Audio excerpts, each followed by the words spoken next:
Hi everyone and welcome to the show. Today I'll be discussing King Solomon's Mines on physical media.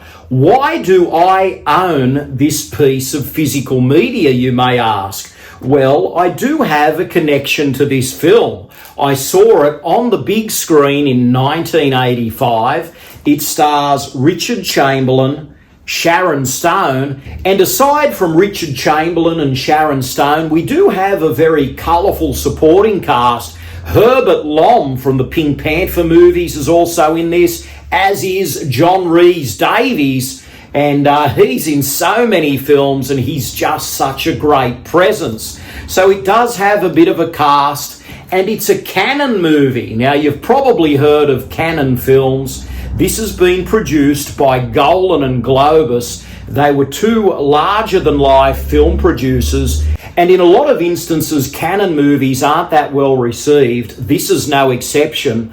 But I think what this film tries to do, and it tries to be a tongue-in-cheek action-adventure movie with plenty of stunts, loads of action, and really good byplay between the two leads, Chamberlain and Stone. I think it does just enough to get over the line. Now, I remember at the cinema, I thought, well, I'd just seen Indiana Jones and the Temple of Doom about 6 months prior. I really enjoyed that. I thought that was just a roller coaster, and I felt that this movie was a roller coaster as well. I remember at the time thinking this film just didn't come up for air. It moved at such a brisk pace. It went from one action set piece to the next, and Sharon Stone just is like a motor mouth in the same vein as Kate Capshaw in Temple of Doom.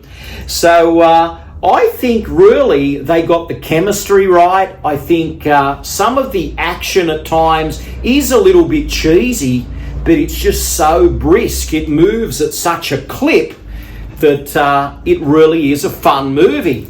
And I've felt over the years the criticisms of this film are really unjust. I mean, yes, it's a hokey action-adventure film. It is a bit of a step down from those indie movies, but what it does in the confines of what it had to work with, it did so well.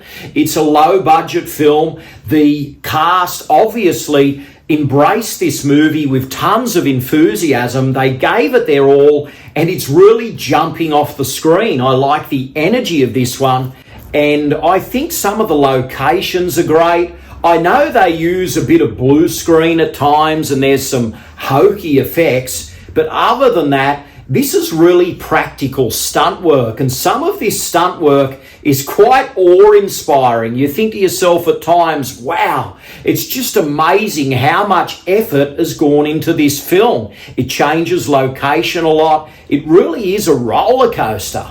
So yes, I think this was really thrill-a-minute stuff when I saw it on the big screen, and that is one of the big reasons why I have it in my physical media collection.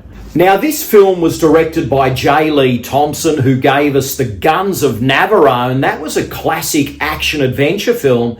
And J. Lee Thompson was also a good friend of Charles Bronson, and he directed a lot of those Charles Bronson Cannon films throughout the 80s. And I think Rotten Tomatoes gave this like 8%, which is, pretty horrible. It does not deserve that. It probably deserves a 60% at least.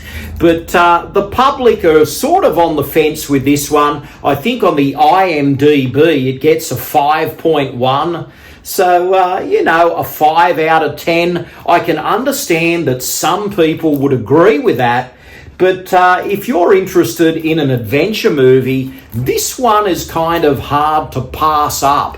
It's really a neat little addition to your indie collection. So I've owned this on physical media for many years now. This is a DVD that I purchased in 2004. And that's 21 years ago, which is quite amazing. And MGM released this in Australia. and it only came with a theatrical trailer. I think that was a bit of a missed opportunity. I would have loved to have heard an audio commentary with Chamberlain or Stone for that matter, or even Menachem Golan. I would have liked to have seen maybe an interview bite where he talks about this film. But this movie made about 15 million at the box office, and I think it came with about a 12 million budget. And when I say 15 million, that's just the US box office. I'm sure it picked up a few million here and there internationally. So overall, this film, made its budget back and a little bit of change, and it did do well in the video rental market. So my experience post seeing it on the big screen was, I remember when it came out on new release video, which would have been 1986, the following year, and I rented it straight away. And back in those days, when a film came out on new release, it was just like a new film that came out in the cinema, especially if it was one you hadn't seen. But I remember I was quite eager to get this movie on video, and I did get it day one, and I watched it, and once again, I thoroughly enjoyed it. So obviously, I got the DVD all those years later, and this DVD, when it came out in 2004, I really felt, having watched the film many times over the years on video, that this was the best that this film had looked since the cinema. But since then, the film has made its way to Blu-ray, and I do have a Blu-ray here, and this one retains more the original artwork that I saw in the cinema. And this is a Blu-ray that I'm yet to even open. I purchased this a few years ago. I think this came out in 2017. Olive Films brought this Blu-ray out, and they're a defunct Blu-ray label now. You won't get any more product from Olive Films. They licensed this from MGM, and I happened to pick this up, but I'm yet to watch it. So I don't know whether the quality on the Blu-ray is much of an upgrade from the DVD. I don't know what kind of restoration they did. But once again, there are no extras here. Maybe we get a theatrical trailer, I think. That's about it. But King Solomon's Mines. Why do I have this movie in my physical media collection? Well, I have a nostalgia associated with going to see the film on the big screen in 1985. And on that first viewing, I loved it. So basically, I want to have it on physical media. I want to be able to watch it whenever I feel the need. So it may not be a fantastic movie, but it's just a real popcorn ride. And I enjoy a good action adventure movie. And this one really does supply the action, the adventure, and the laughs.